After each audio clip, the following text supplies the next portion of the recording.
The power had been out for 3 hours. In the suffocating darkness of his apartment, Mark relied on the rhythmic flash of a faulty streetlight outside to navigate. Flash. The hallway was empty. Darkness. Flash. The hallway was empty. Mark reached the bathroom and splashed cold water on his face. He felt watched. It was that prickling sensation on the back of the neck that tells. You're not alone. He looked into the mirror, but it was too dark to see anything but a faint silhouette. He turned to walk back to his bedroom. As he stepped into the hallway, the streetlight flashed again.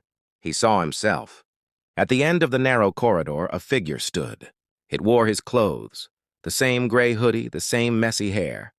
But the figure was standing perfectly still, facing the bedroom door. Mark froze.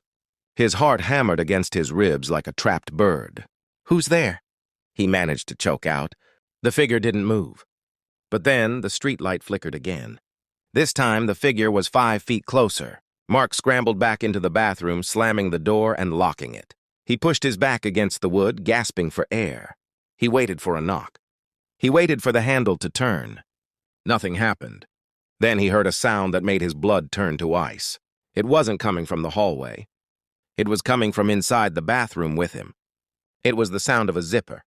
The slow, rhythmic sound of someone unzipping a gray hoodie. Mark slowly turned his head toward the bathtub behind the shower curtain.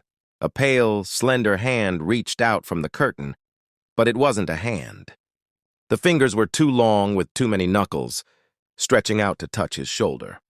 And then a voice, his own voice, but dripping with a wet, raspy hunger, whispered into his ear, "You're back early. I wasn't finished wearing this yet." The streetlight flashed one last time. The bathroom was empty. Mark was gone. Only his gray hoodie remained on the floor, crumpled and hollow.